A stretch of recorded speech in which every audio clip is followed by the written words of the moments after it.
I like video games. As a person who likes video games, we all know those games. Those old games that everybody always says are the greatest thing ever made. Ocarina of Time, Super Mario 64, Final Fantasy VII.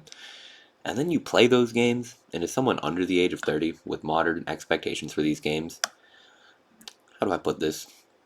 They kind of suck. Mario 64, for example. So many people say this is the greatest thing ever made. But have you played Mario 64? I mean, it's not the worst thing ever, but I was very happy to collect the minimum amount of stars and put the game down, and I haven't picked it up since. But despite not being very fun, I was glad to play and finish Super Mario 64, just so I could have a frame of reference for what everybody was talking about. But, so I enjoy playing old games, which is what led me to playing a different revolutionary greatest of all time game, Half-Life 2.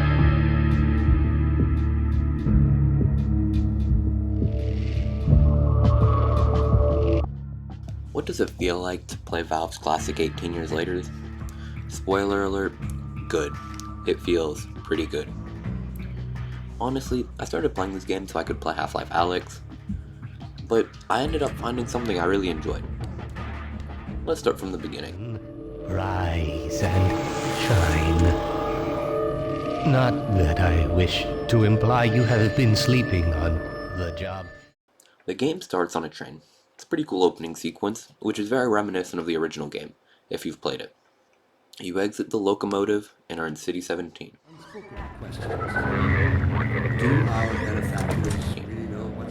Pretty soon after a run-in with the transhuman militia, you meet up with the Resistance, led by Gordon Freeman, the main character's buddy, Eli Vance. Gordon attempts to teleport to Eli's position, but after a malfunction, Gordon ends up alone with his HEV suit, a pistol and a crowbar, and a mission. Saying anything else would be a spoiler, so I'll leave the synopsis there. The story is pretty simple, but it's effective to set up the rest of the game and the gameplay. And some people really enjoy it, but I just thought it was pretty decent. The moment-to-moment gameplay in Half-Life 2 is super cool, and always keeps you on your toes. In other shooters, you run around and just kind of mindlessly shoot things. Half-Life 2 does not have any lack of shootouts, but the game is kept interesting by consistently throughout the campaign adding new mechanics, and most of them are pretty good. In some chapters, you ride around on a boat, which is my personal favorite vehicle in the game. In another, you have to operate traps to suppress the undead horde trying to kill you. In another chapter, you control a horde of wild ants. There's loads of other cool stuff, but the main point is that there's a lot of variability, and most of it's pretty good. There's also variability is something that Half-Life 2 has in spades, such as in its weapon selection. You have a bunch of, pretty recognizable weapons, like a shotgun, a sniper-like crossbow, an SMG.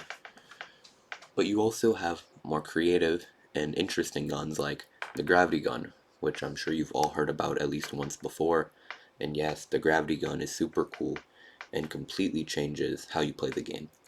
It allows you to pick up heavy items and launch them at high speeds. This can be used for simple combat, like shooting a heavy barrel at an enemy and knocking them out, but it can also be used in different ways, like picking up that heavy barrel to guard you from enemy bullets. So, as opposed to other shooters where you just mindlessly gun through waves of enemies, Half-Life 2, I think, places a lot of importance on positioning and knowing which enemies to kill first. So maybe you run to one part of the room so you're out of two enemy sight line so you can easily knock off the first one. And I just felt pretty mentally stimulated as well as, enjoying just the general feeling of shooting enemies. I feel like a lot of shooters really struggle with variety in every facet.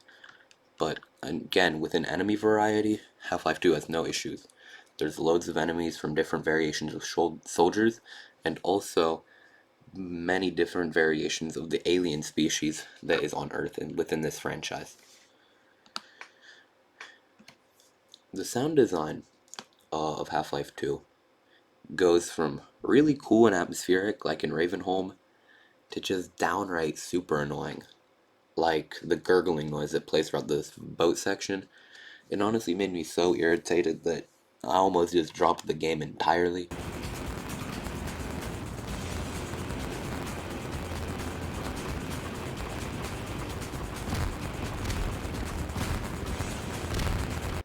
It was just super annoying.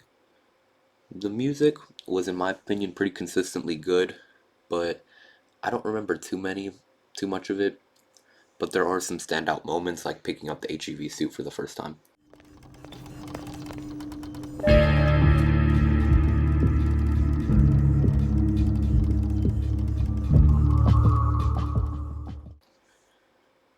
Now on to some of the issues I had with the game.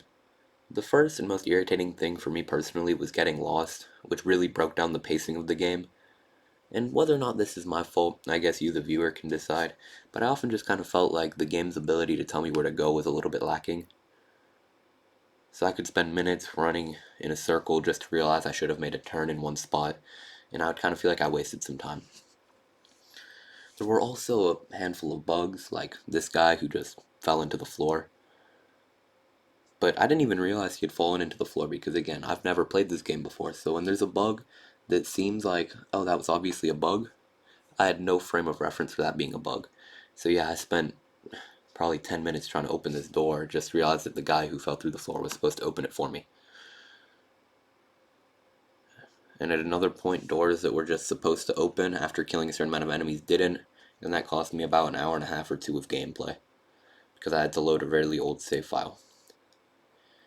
Also, the loading screens take a really long time. My computer has a pretty fast SSD, but I still had to wait pretty long to get into some of these areas. And also, this isn't really a con, but just a fact. This game is 18 years old. It's basically a legal adult. It holds up pretty well graphically, especially for a game of that time, but you won't be mixing it up for any modern AAA releases.